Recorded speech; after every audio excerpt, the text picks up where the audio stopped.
అందమైన చర్మ సౌందర్యం మీ సొంతం. Second aqua radiance deep cleansing gel.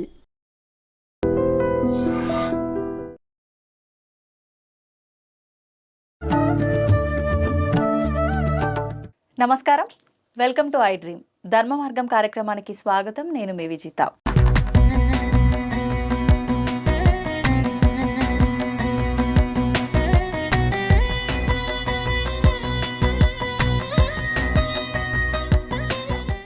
Varalakshmi వ్రతం అనగానే ప్రతి ఒక్కరిలో కూడా చాలా రకాల సందేహాలు అయితే తలెత్తుతూ ఉంటాయి. అయితే ఎటువంటి సందేహాలు తలెత్తుతూ ఉంటాయి? అసలు వరలక్ష్మి వ్రతం ఏ సమయంలో ఆచరించాలి? ఉదయం సమయంలోనా లేక సాయంత్రం సమయంలోనా? ఈ వ్రతాన్ని ఎవరు ఆచరించాలి? ఇది ఆనవాయితీ ఉంటేనే ఆచరించాలా? అసలు అమ్మవారికి ఏ రకమైన నైవేద్యాలు నివేదన చేయాలి? ఏ రకమైన పుష్పాలతో పూజ చేయాలి? ఒకటేమిటండి, చాలా రకాల సందేహాలు ఉంటాయి. మరి ఇంకెందుకు ఆలస్యం? ఈ సందేహాలన్నింటినీ మనం గురువుగారితో మాట్లాడి తెలుసుకుందాం. ప్రస్తుతం నాతో పాటు ఉన్నారు ప్రముఖ జ్యోతిష్యులు బ్రహ్మశ్రీ నందిబట్ల శ్రీహరి శర్మ గురువు గారు. ఇప్పుడు వారితో మాట్లాడి సందేహాలన్నింటినీ నివృత్తి చేసుకుందాం. నమస్కారం గురుగారు. వాగర్థావివ సంపృక్తౌ వాగర్థ ప్రతిపత్తయే జగతః పితరౌ వందే పార్వతీ పరమేశ్వరౌ. సదాశివసమారంభాం శంకరాచార్య మధ్యమాం అస్మదాచార్య పర్యంతం వందే గురు పరంపరాం. ఆదిత్యాయ చ సోమాయ మంగళాయ బుధాయ చ గురుశుక్ర శనిభ్యశ్చ రాహవే కేతవే నమః.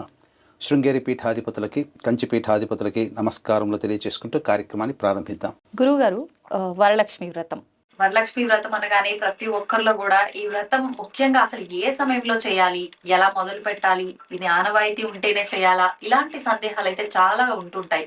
నిజంగా అసలు సమయం చూసుకోవాలంటారా? ఏ సమయంలో ఆచరిస్తే బాగుంటుందంటారు? సాధారణంగా మనం ఏ పూజనైనా బ్రహ్మ ముహూర్తంలో చేస్తాము, అలాగే సూర్యోదయ తదనంతరం చేస్తాము. సాధారణంగా మధ్యాహ్నం లోపల ఈ యొక్క వ్రతాన్ని చేసుకోవచ్చు, లేదా సాయం సమయంలో కూడా చేసుకోవచ్చు. అయితే వీక్షించే ప్రేక్షకుల్లో ఈసారి వరలక్ష్మి వ్రతం ఏకాదశి మరియు ద్వాదశితో కూడుకున్నట్లుగా వచ్చింది. కాకపోతే భద్రాకరణం ఉందమ్మా. ఈ భద్రాకరణం ఉన్నటువంటి సందర్భంలో మనం శుభాన్ని కోరి చేసుకునేటువంటి ఏ పనైనా కానీ అది అశుభ ఫలితాన్ని ఇస్తుంది. ఎప్పటి వరకు ఉంది? ఉదయం 9:15 వరకు భద్రాకరణం ఉంది. కాబట్టి సూర్యోదయ పూర్వమే లేచి కాలకృత్యాలు తీర్చుకొని మీ వంట కార్యక్రమాలు అమ్మవారికి చేపట్టవలసిన నైవేద్యాలన్నీ కూడా మీరు సొంతంగా తయారు చేసుకొని 10-10:15 కల్లా ఈ యొక్క వ్రతాన్ని మీరు ఆచరించి తదనంతరం చక్కగా వ్రత కథ సమాప్తం చేసుకొని చక్కగా వచ్చినటువంటి ముత్తైదులకి వాయనం ఇచ్చి చేసుకోవచ్చు. లేదా సంధ్యా సమయంలో చేసుకోదలిసే ఆచారం ఉన్నట్లయితే 5:30 నుంచి మొదలు పెట్టుకుని ఈ యొక్క వ్రతాన్ని చేసుకోవచ్చు. ఆచారం అంటే ప్రతి ఏటా ఏ సమయంలో చేస్తున్నారో ఆ సమయాన్ని బట్టే చేసుకోవాలంటారు గురువు? అది శక్తిని అనుసరించి ఏ సమయంలోనైనా చేసుకోవచ్చు. కాకపోతే ఈసారి భద్రాకరణం అనేటువంటిది 9:15 వరకు ఉదయం ఉన్నది కాబట్టి ఆ తదనంతరం చేసుకుంటే మంచి ఫలితం ఉంటుందమ్మా. అయితే గురుగారు, చాలా మంది ఇలాంటి వ్రతాలు, వినాయక చవితి, వరలక్ష్మి వ్రతం, ఇలాంటి పూజల విషయానికి వస్తే ఆనవాయితీ ఉంటేనే చేసుకోవాలి, మేము మా తరం నుంచి మేము ఎవరము చేయలేదు, ఇప్పుడు కొత్తగా మీరు చేస్తా అంటున్నారని చెప్పి చాలా మంది ఇంట్లో చేసుకుందామంటే పెద్దవాళ్ళు అంటూ ఉంటారు. ఇలా ఆనవాయితీ ఉంటేనే చేసుకోవాలంటారా? మనకు చారుమతి కథలోనే ఉంది కదమ్మా. అమ్మ చారుమతి ఏ ఆనవాయితీగా చేసుకోలేదు. అలాగే ఆ యొక్క విశ్వేశ్వరుడు కూడా, అనగా ఈశ్వరుడు కూడా అమ్మవారికి కథ వృత్తాంతాన్ని చెప్పాడు. కాబట్టి ఆ కథ వృత్తాంతంలో ఎక్కడ ఆనవాయితీగా చేసుకోవడానికి ఎక్కడ చెప్పబడలేదు. కాకపోతే అందరికీ కూడా వరలక్ష్మి అంటే చాలా ప్రీతికరం. అక్కడ మనకి ఏంటంటే ఏ వ్రతమైనా నోమైనా కానీ మనస్సులో సంకల్పం కలిగినప్పుడు చేసుకోవాలి. నోములు కొన్ని ఉన్నాయి, అవి ఆనవాయితీగా చేసుకునేటువంటి కేదారేశ్వర నోము కానీ ఇలా మంగళగౌరి అని ఆనవాయితీగా ఉంటే చేసుకోవాలి. ఇక మనకు వ్రత కథలో చూసుకున్నట్లయితే సత్యనారాయణ స్వామి వ్రత కథల్లో బ్రాహ్మణుడు ఈ యొక్క వ్రతం చేసుకుంటే కట్టెలు కొట్టుకునేవాడు వచ్చి చూశాడని చెప్పి కట్టెలు కొట్టుకునేవాడు చేసుకున్నాడు. అలాగే సాధు ఎక్కడో రాజు వ్రతం చేస్తుంటే సాధు అనేటువంటి వైశ్యుడు కూడా చేసుకున్నాడు. అలాగే తుంగధ్వజుడైనటువంటి రాజు అడవికి వేటకెళ్ళినప్పుడు బోయవాళ్ళు చేసుకుంటున్నారనంటే అతను వచ్చి ఇంటికి చేసుకున్నాడు. అంటే ఇక్కడ కోరిక ఎప్పుడు కలుగుతుందో ఎవరు చేసుకున్నా అది ఆనవాయితీగా లేకుండా ఎవరైనా చేసుకోవచ్చమ్మా. ఈ వరలక్ష్మి వ్రతాన్ని ఆనవాయితీతో సంబంధం లేదు. ఇంట్లో వీక్షించేటువంటి అత్తమామలు కానీ భర్త కానీ అమ్మాయి మీ కోడలే మీ భార్యే చేసుకుంటానంటే ఆనందంగా సంతోషంగా ఆ చారుమతి అత్తమామలు ఏ విధంగానైతే ప్రోత్సహించారో, భర్త ఏ విధంగా ప్రోత్సహించాడో వీక్షించేటువంటి ప్రేక్షకుల్లో మీరు కూడా మీ భార్యని, మీ కోడల్ని అంతేగా మీరు చక్కగా సాదరముగా ఆమె కోరికను విన్నవించి ఆమెను ప్రోత్సహించండి. గురుగారు, ఇంకొక సందేహం ఏంటంటే, వరలక్ష్మి అమ్మవారి పూజ చేసుకునే వాళ్ళు ఖచ్చితంగా కలశం పెట్టాల్సిందేనా, కలశ పూజ చేయాల్సిందేనా? ఒకవేళ కలశ స్థాపన చేసి పూజ అయిపోయిన తర్వాత ఆ పైన ఉన్న కొబ్బరికాయని, ఆ బ్లౌజ్ పీస్ని ఏం చెయ్యాలి అనే ఒక సందేహం. ఇక్కడ చాలామందికి వచ్చేటువంటి ఇదే సందర్భం అమ్మా. అయితే కలశము పెట్టుకునే శక్తి స్తోమత ఉంటే చేసుకోవచ్చు. ఒకవేళ కలశం పెట్టుకోలేకపోయినా ఇప్పుడు చిత్రపటం దొరుకుతుంది కాబట్టి చిత్రపటం ద్వారానైనా కానీ పెట్టి చేసుకోవచ్చు. భక్త కన్నప్ప ఏ మంత్రాలు ఉపాసించి ఏ దేవతని కొలిచాడు? విశ్వేశ్వరుని, ఈశ్వరుని కొలిచాడు కదా. మరి అంత మాత్రాన ఆయన మంత్రాలతో ఉపాసించాడా? భక్తి ప్రధానం ఇక్కడ. కాబట్టి వీక్షించేటువంటి ప్రేక్షకుల్లో భక్తిగా ఈ యొక్క పూజ వ్రతాన్ని చేసుకోండి. అయితే చాలామందికి ఉండేటువంటి సందర్భము ఈ జాకెట్ పీస్ పెట్టుకున్నది ఏం చేయాలి, అలాగే కొబ్బరికాయని ఏం చేయాలి. ఈ కొబ్బరికాయని మళ్ళీ తిరిగి వచ్చే శ్రావణ మాసం మన వచ్చేటువంటి శుక్రవారంలో మీరు నైవేద్యంగా మీరు అమ్మవారికి ఏదన్నా బెల్లం పాయసం చేసుకుని నైవేద్యంగా తినవచ్చు. అందరూ కూడా నైవేద్యంగా పెట్టనవసరం లేదు. ఇంట్లో బెల్లం పాయసం ఆదివారం ఎట్లాగో వస్తుంది, రవివారం కాబట్టి బెల్లం పాయసం చేసుకొని స్వీట్ తినవచ్చు. లేదు ఈ యొక్క జాకెట్ ముక్కలోనే ఈ యొక్క కొబ్బరికాయని చుట్టి దాంతోపాటుగా ఎర్ర గురువింద, నల్ల గురువింద గింజలు, తెల్ల ఆవాలు, మిరపకాయలు, తోక మిరియాలు, అలాగే జిల్లేడు గింజలు, అలాగే గవ్వలు, ఇవన్నీ కూడా మళ్ళీ ఈ సంబంధించినటువంటి పటిక, తినే బెల్లం కాదు పటిక, ఆ పటికని ఆ యొక్క జాకెట్ పీస్లో చుట్టి ఈ యొక్క కొబ్బరికాయను కూడా అందులో చుట్టి ఇంటికి గృహంలో మీరు రక్షగా దిష్టి పోవడానికి విధంగా, నరదృష్టి పోవడానికి ఇంటి ప్రధాన సింహద్వారానికి కట్టవచ్చు. లేదు ఈ జాకెట్ పీస్ని మీ అమ్మగారికో మీ అత్తగారికో ఇచ్చి కుట్టించుకోమని ఇవ్వవచ్చమ్మా. గురుగారు, ఈ వ్రతాన్ని ముఖ్యంగా వివాహమైన స్త్రీలే ఆచరించాలా, లేదు అనంటే పెళ్లి కాని వారు, భర్త లేని స్త్రీలు కూడా ఆచరించవచ్చా అనే సందేహం అయితే చాలా మందిలో ఉంది గురుగారు. ఎవరు ఆచరించవచ్చు అంటారు? మనకు ఈ చారుమతి అనేటువంటి కథలోనే తెలుస్తుందమ్మా, వివాహమై భర్త ఉన్నటువంటి స్త్రీలు ఆచరించినట్టుగా మనకున్నది. కాబట్టి వివాహమైన స్త్రీలు మాత్రము ఈ యొక్క వ్రతాన్ని ఆచరించాలి. అలాగే పెళ్లి కాని అమ్మాయిలు కూడా ఆచరించినట్లయితే ఈ యొక్క అమ్మవారి యొక్క అనుగ్రహం వల్ల విష్ణు భగవాన్ అంతటి యొక్క భర్త వీరికి లభిస్తాడు. ఇక్కడ చాలామందికి ఆడవాళ్ళకి ఏంటంటే తాను వివాహం చేసుకున్నప్పుడు భర్త ఉన్నప్పుడు చక్కగా ఈ యొక్క పూజ విధానాన్ని ఆచరించుకున్నాం, ఇక భర్త లేరు, అమ్మవారి మీద ప్రేమ భక్తి ఉంటుంది, అయ్యో చేసుకోలేకపోయామనేటువంటి ఒక భావన ఉంటుంది. అటువంటి వాళ్ళకి ఏంటంటే రెండవ పక్షంగా మనకు శాస్త్రం ఏం చెప్పబడి ఉందనంటే, మీకు ఈ అమ్మవారి యొక్క ఆరాధన చేసుకోవాలని పూర్వ సువాసినులు, వితంతువులు వీరు గనక పూజ చేసుకోదలిస్తే మీ కూతురు చేతనైనా కానీ మీ కోడలి చేతనైనా కానీ చేయవచ్చు. లేదు మీకే చేసుకోవాలని కోరికగా ఉంది, మీరు సాధారణంగా అమ్మవారి వరలక్ష్మి ఒక అష్టోత్తర పూజ ఏ విధంగా కుంకుమ పూజ చేసుకుంటామో ఆ విధంగా చేసుకోవచ్చమ్మా. వ్రత విధానంగా చేసుకోని అవసరం లేదు. లేదండి నేను మా వారు బ్రతికున్నప్పుడు చక్కగా వ్రత విధానంగా వైభవపేతంగా ఎంతో భక్తి ప్రపత్తులతో చేసుకున్నాను, కాబట్టి భర్త లేడు కాబట్టి ఇప్పుడు నేను చేసుకోవాలనే కోరిక ఉన్నా చేసుకోలేకపోతున్నాను, ఇంకేదైనా మార్గం ఉందా అని కూడా అడుగుతారు. అప్పుడు ఇంకొక మార్గం ఏం చెప్పబడి ఉందంటే, మనకు శాస్త్రం ప్రకారం ఇది చెప్పబడేటువంటి ఒక అభిప్రాయం నా అభిప్రాయం కాదండి, పండితులని సంప్రదించినటువంటి అభిప్రాయము, ఇది అధమపక్షంగానే తీసుకోమన్నారు. ఏంటంటే బ్రాహ్మణుణ్ణి కర్తగా పెట్టి చేసుకోవాలి. బ్రాహ్మణుడు కూర్చుంటాడు, మీరు అక్కడ ఒక పక్కన కూర్చొని ఉండడం, బ్రాహ్మడే మీ గోతనామాదులతో మీరు వ్రతం చేస్తున్నట్టుగానే ఆ బ్రాహ్మడు వ్రతం చేస్తాడు. ఆ వ్రతం చేసిన ఆ ఫలితం కూడా మీ గోతనామాలతోనే దగ్గరుండి బ్రాహ్మడు చేస్తాడు. కాబట్టి ఆ ఫలితం అంతా కూడా మీరు చేసినటువంటి విధంగానే ఉంటుంది. వీక్షించేటువంటి ప్రేక్షకుల్లో కూడా చాలామంది ఎన్ని పూజలు చేసినా ఫలించట్లేవు, పిల్లల వివాహాలు కావట్లేవు, ఎన్ని సంవత్సరాలైనా సంతానం కలగట్లేదు.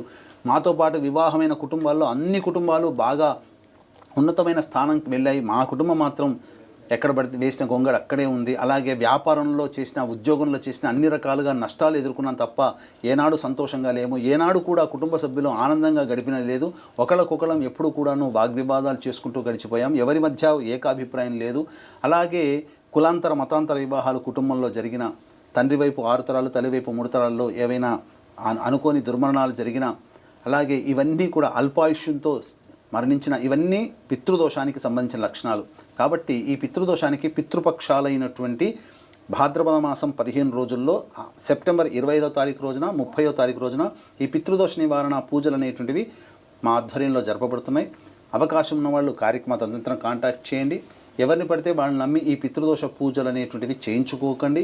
శాస్త్రీయంగా నియమబద్ధంగా నిజాయితీగా మా ఆధ్వర్యంలో సెప్టెంబర్ 25, 30 తారీఖు రోజున జరుగుతున్నాయి. ఒకవేళ రాలేని పక్షంలో అయితే మీ తరపున బ్రాహ్మణుని కర్తగా పెట్టి ఈ యొక్క కార్యక్రమాన్ని అంతా కూడాను సశాస్త్రీయంగా చేయించి మీకు వీడియో కూడా పంపడం జరుగుతుంది. అవకాశం ఉన్న వాళ్ళు కార్యక్రమ తదనంతరం కాంటాక్ట్ చేసి పూర్తి వివరాలు తెలుసుకోవచ్చు.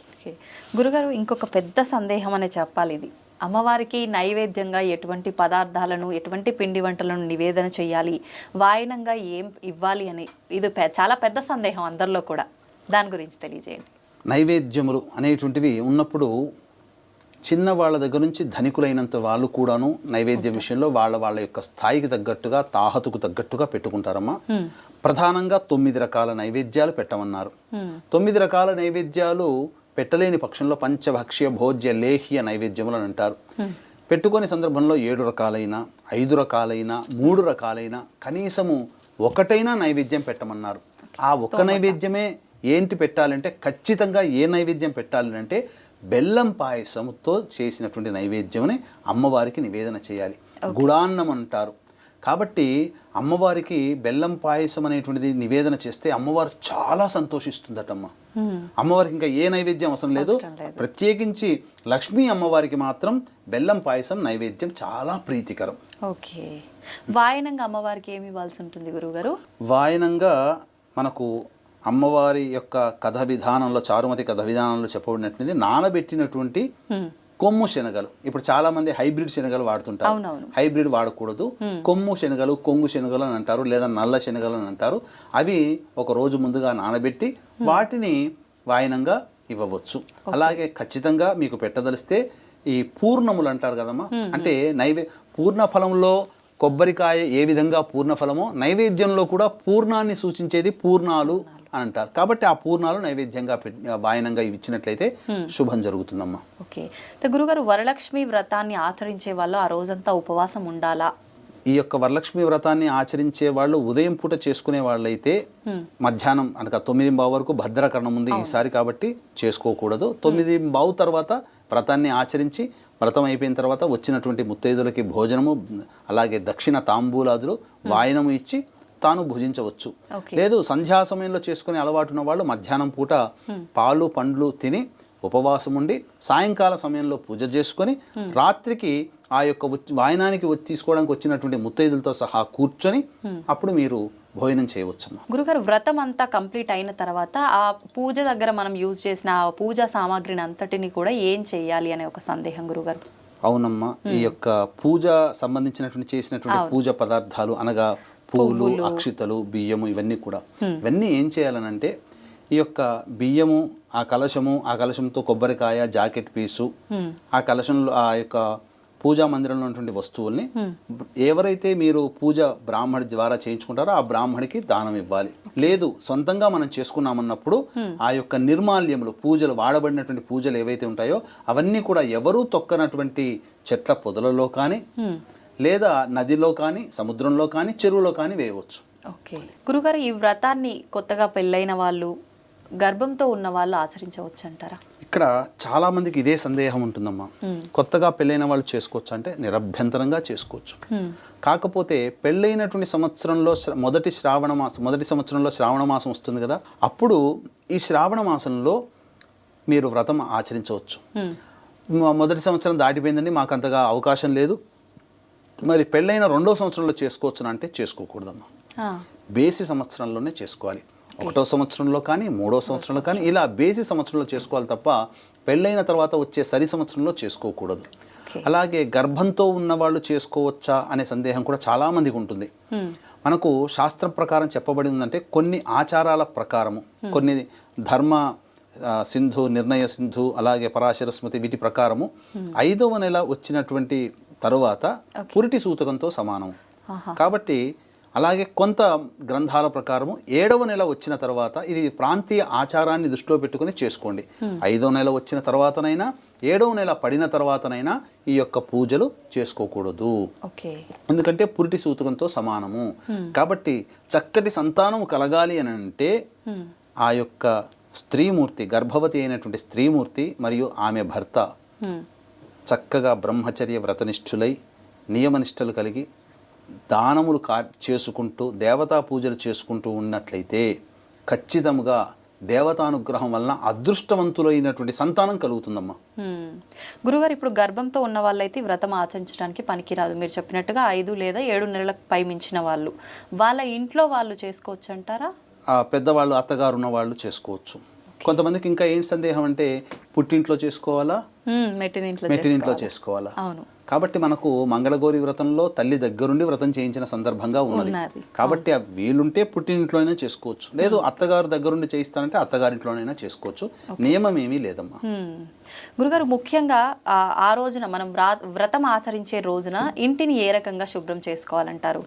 ఇది చాలా ప్రధానమైనటువంటిదమ్మా. ఎందుకంటే ఎత్ర శుచి తత్ర దేవతాః. కాబట్టి ఎక్కడ శుచి శుభ్రత ఉంటుందో అక్కడ దేవతలు కొలువై ఉంటారు. ఇక్కడ గమనించాల్సిన అంశం ఏంటంటే మనకు సరస్వతీ నది ఉంది, అలాగే క్షిప్రా నది ఉంది, అనేక నదులు ఉన్నాయి. లక్ష్మికి సంబంధించినటువంటిది, పార్వతికి సంబంధించింది గంగా నది. లక్ష్మికి సంబంధించింది కూడా ఒక నది ఉందమ్మా, అదే పద్మాక్షి నది. అది కృతయుగం వరకు మాత్రమే ఉంది. త్రేతాయుగంలోనే అది అంతమైపోయింది. అంటే లక్ష్మీ అమ్మవారు చాలా సున్నితమైనటువంటి మనస్సు కలిగిన వారట. తనకేమాత్రం ఇబ్బంది కలిగిందంటే అక్కడి నుంచి వెళ్ళిపోతుంది. కాబట్టి పద్మాక్షి నది ఏంటంటే పుణ్యాలు, పాపాత్ములు తన దగ్గరికి ఏమన్నా వచ్చి పాపముని పొడగొట్టుకుంటారనే భయముతో, అంటే భయమని కాదు అక్కడ, ఆ పాపాత్ములని దగ్గరికి రానియదు. లక్ష్మీది పద్మాక్షి అమ్మవారు నది. కాబట్టి కృతయుగంలో 4 పాదాల మీద ధర్మం నడిచింది. కాబట్టి కృతయుగంలో పద్మాక్షి నది విస్తరించింది.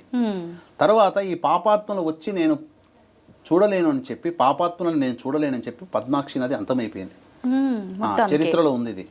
కాబట్టి అంటే దీని అర్థం ఏంటంటే లక్ష్మీ అమ్మవారు కదమ్మా, ఈ లక్ష్మీ అమ్మవారికి చాలా సున్నితం. కాబట్టి చాలా శుభ్రత, అతి శుభ్రతగా ఉండాలి.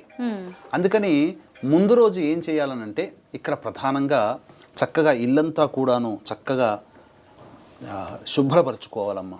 పరుచుకున్న తర్వాత వరలక్ష్మి వ్రతం చేసుకునే రోజు వస్తుంది కదా, శుక్రవారం రోజున సూర్యోదయ పూర్వమే లేచి గళ్ళ ఉప్పు మరియు పసుపు మంచినీటిలో కలిపి మళ్ళీ ఒక బట్టతో, తెల్లటి మంచి శుభ్రమైన బట్టతో మళ్ళీ ఆ పూజా మందిరం ఇల్లంతా కూడా తుడుచుకోవాలి. అప్పుడు ఏంటంటే ఈ యొక్క సముద్ర వసనే లక్ష్మి కదా, లక్ష్మీ అమ్మవారు సముద్రం నుంచే కదా ఉద్భవించింది. కాబట్టి సముద్రంలో ఉద్భవించిన వస్తువులన్నీ లక్ష్మీప్రదములు. గవ్వలైన తీసుకోవచ్చు, అలాగే ఈ సంబంధించినటువంటి ఈ ఉప్పు కూడా అక్కడే ఉద్భవించింది. కాబట్టి ఉప్పుతో కనుక చేస్తే ఆ యొక్క లక్ష్మి యొక్క ఆకర్షణ, సంపద అవన్నీ కూడాను గృహంలో స్థిరంగా ఉంటాయమ్మా. గురుగారు, ముఖ్యంగా ఉద్వాసన ఏ రకంగా చేయాలి, జాకెట్ పీస్ని ఏం చేయాలి, ఇలాంటి సందేహాలు కూడా చాలా ఉంటాయి గురుగారు. ఉద్వాసన విషయంలో మనకు చెప్పబడి ఉందనంటే శుక్రవారం నాడు పూజ చేసుకుంటాం కదమ్మా, పూజ అయిపోగానే అమ్మవారిని ఉద్వాసన చెప్పకూడదు. ఆ రోజు మన ఇంట్లో స్థిర నివాసంగా ఉంచాలి. తెల్లవారి ఉద్వాసన చెప్పాలి. అయితే శనివారం రోజు అయింది కదా, శనివారం రోజున సూర్యోదయం నుంచి 7:52 వరకు దుర్ముహూర్తం ఉంటుంది. కాబట్టి 8:30 కల్లా కాలకృత్యాదులు తీర్చుకొని మళ్ళీ అమ్మవారి పూజా మందిరానికి వచ్చి అక్కడ మళ్ళీ దీపారాధన చేసి అమ్మవారికి పంచోపచార పూజలు చేసి నైవేద్యముగా ఏదైనా పండు పెట్టి అప్పుడు అమ్మవారికి ఉద్వాసన చెప్పాలి. ఆ జాకెట్ పీస్ని మీరు ఇంట్లో పెద్ద ముత్తైదు అయినటువంటి వారికైనా, అంటే అమ్మగారికి కానీ, అత్తగారికి కానీ, అక్కయ్యకైనా, తోటి కోడలకైనా, లేదా ఆడపడుచుకైనా ఇది జాకెట్ కుట్టించుకోమని ఇవ్వవచ్చు. లేదా ఇంటికి ఎవరు పెద్ద ముత్తైదు వస్తే వారికి ఇవ్వవచ్చు. గురుగారు, చేతికి తోరం కట్టుకుంటాం కదా వ్రతం జరిగేటప్పుడు, ఆ తోరాన్ని ఏం చేయాలి, ఎప్పుడు తీయాలి? అమ్మవారు మన ఇంట్లో ఏ విధంగానైతే స్థిరం ఉండాలో ఆ తోర గ్రంథి అమ్మవారి యొక్క అనుగ్రహం కలగడం కోసం తోరం తయారు చేసుకుంటాం. తోర గ్రంథి పూజ చేస్తాం. కట్టుకునే ఆ తోర గ్రంథిని కట్టుకునే పూర్తి కథంతా వింటాము, పూజ చేసుకుంటాము, అమ్మవారికి వాయనం ఇస్తాము, ముత్తైదులకు వాయనం ఇస్తాము. కాబట్టి ఆ తోర గ్రంథి యొక్క ప్రభావం ఎంతటి గొప్పదనంటే ఆ అమ్మవారి శక్తి అంతా ఆ తోరములో ఉంటుంది. కాబట్టి ఆ శక్తి అంతా ఒకరోజు మనతోనే ఉండాలమ్మా. తెల్లవారి స్నానం చేసేటప్పుడు దాన్ని తీసి ఎవరు తొక్కని ప్రదేశంలో వాటిని ఈ నిర్మాల్యాలతో సహా మీరు ఆ పూజ దగ్గర వాడబడినటువంటి పూలు నిర్మాల్యాలు ఉంటాయి కదా, ఆ తోరము కూడా దాంతోపాటు నదిలోనో సముద్రంలోనో చెరువులోనో లేకపోతే ఎవరు తొక్కని చెట్ల పొదల్లోనో వేయవచ్చునమ్మా. ఓకే. గురుగారు, చాలామంది స్త్రీలకు ఆటంకాలు వస్తుంటాయి, వీలు పడదు. అటువంటి వారు మామూలుగా మనకు కథలో కూడా ఉంది కదా, పౌర్ణమికి ముందు వచ్చే శుక్రవారం రోజున ఈ వ్రతాన్ని ఆచరించాలి అని. మరి స్త్రీలకు ఆటంకం వస్తే ఆ రోజున ఆచరించలేరు కాబట్టి మరలా ఎప్పుడు ఆచరించవచ్చు అంటారు? ఒకవేళ ప్రకృతి ధర్మంగా స్త్రీలు రజస్వల అయిన తరువాత 4వ రోజు గనక శుక్రవారం రోజైతే 4వ రోజు కూడా పనికిరాదమ్మా. 4వ రోజు కేవలం ఇంటిని శుభ్రపరచుకోవడానికి మాత్రమే ధర్మం అంగీకరిస్తుంది. కాబట్టి 5వ రోజు గనక రజస్వల అయినటువంటి రోజు నుంచి 5వ రోజు గనక శుక్రవారం గనక అయితే అప్పుడు చక్కగా పొద్దునే లేచి ఈ యొక్క వ్రత విధానాన్ని ఆచరించవచ్చు. అయితే చాలామందికి ఉండేటువంటి సందర్భము, ఈ యొక్క వ్రతానికి అన్నీ కూడా సామాన్లు అన్నీ తెచ్చుకున్నామే కానీ భగవంతుడు పరీక్ష పెట్టాడు మనకు, చేసుకోలేకపోతున్నాం అన్నప్పుడు వచ్చే శుక్రవారం రోజున చేసుకోవచ్చు.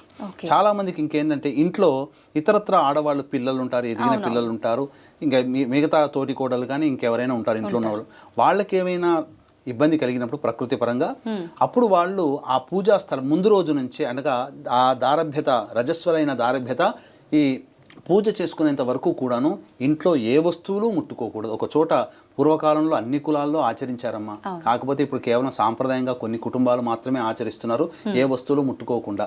దీన్ని స్త్రీలను దూరం పెడుతున్నారని అనుకుంటారు కానీ ఇక్కడ ఏంటంటే స్త్రీలకి ఒక వెసులుబాటు, ఏ పని చేయకుండా. ఎందుకంటే పొద్దున్న లేచిన దగ్గర నుంచి ఇంటి గురించి పట్టించుకునేది భర్త, పిల్లలు, అత్త, మామల గురించి శరీరం అంతా కష్టపడి ధారపోస్తారు. వాళ్ళకు ఉన్నటువంటి ఆ 4-5 రోజులైనా రెస్ట్ ఇవ్వాలనే ఉద్దేశంతో పెట్టిన విధానమే తప్ప అది ఏమాత్రం కూడా స్త్రీలను తక్కువ చేసినటువంటి విధానము కాదు. కాబట్టి అటువంటి వాళ్ళు ఈ యొక్క పూజ జరుగుతున్నటువంటి సందర్భంగా ముందు 2-3 ఎప్పుడైతే రజస్వలు అవుతారో ఆ అన్ని రోజులు పూజ అయ్యేటువంటి అంతవరకు కూడా ఎటువంటి వస్తువులు ఇంట్లో తాకకూడదు, వంట చేయకూడదు. ఈ విధంగా పవిత్రత గనక మీరు పాటించగలిగితే వ్రతం చేసుకోండి. ఇంట్లో అందరూ తిరుగుతున్నారు, ముందు రోజు ఒక్కరోజు ఆ పూజ ఒక్కరోజే మనం శుద్ధంగా ఉందామనంటే మాత్రం అమ్మవారి యొక్క ఆగ్రహానికి గురవుతాం. ఓకే గురువుగారు, చాలామంది ఇప్పుడు ఏటి సూతకంలో ఉంటారు కదా, ఏటి సూతకంలో ఉన్నప్పుడు దీపారాధన చెయ్యొచ్చు అని చెప్పి వింటున్నాము. పర్వాలేదు, నిత్యం దీపారాధన చేయొచ్చు, ఆ కార్యక్రమాలన్నీ అయిపోయిన మరుసటి రోజు నుంచి అంటుంటారు. మరి ఇలాంటి వ్రతాలు కూడా ఆచరించవచ్చు అంటారా వారు? ఏటి సూతకంలో ఉన్నటువంటి వారు అంటే ఇక్కడ చాలామందికి కన్ఫ్యూజన్ ఉంటుందమ్మా. అంటే ఏటి సూతకం అన్నప్పుడు భర్త యొక్క తల్లి కానీ తండ్రి కానీ చనిపోయి సంవత్సరం కాకుండానే ఉన్నప్పుడు ఆ మధ్యలో కనుక శ్రావణ మాసం వచ్చి ఉండి వరలక్ష్మి వ్రతం చేసుకునే అలవాటు కనుక ఉంటే సంవత్సరం తీరేంత వరకు చేసుకోకూడదు. అటువంటి వాళ్ళు ముత్తైదుగా వాయనానికి కూడా వెళ్ళకూడదు. ఇంకొక కన్ఫ్యూజన్ ఏంటనంటే మామగారి యొక్క తమ్ముడో అన్నో చనిపోతారు, వాళ్ళ కుటుంబానికి ఏడు సూతకం ఉంటుంది, ఇక్కడ మామగారికి ఉండదు, మామగారి కుటుంబానికి ఉండదు. ఆ 11 రోజుల వరకు మాత్రమే వారికి ఇబ్బంది. అన్న తమ్ముళ్ళలో ఒకరు చనిపోతే మిగతా వాళ్ళకు ఉండదు. ఇప్పుడు అన్న చనిపోయాడు అనుకోండి, అన్న కుటుంబానికి మాత్రమే ఉంటుంది, తమ్ముడి కుటుంబాలకి ఏమాత్రం ఉండదు. ఆ 11 రోజులు మైలో పట్టేస్తే సరిపోతుంది. సంవత్సరం మొత్తం తమ్ముళ్ళ వాళ్ళ ఫ్యామిలీలు పట్టాల్సిన అవసరమే లేదు, శాస్త్రంలో లేదు. కానీ చాలా సందర్భాలు అంటే ఒకే ఇంటి పేరు గల వాళ్ళందరూ కూడా పడుతుంటారు.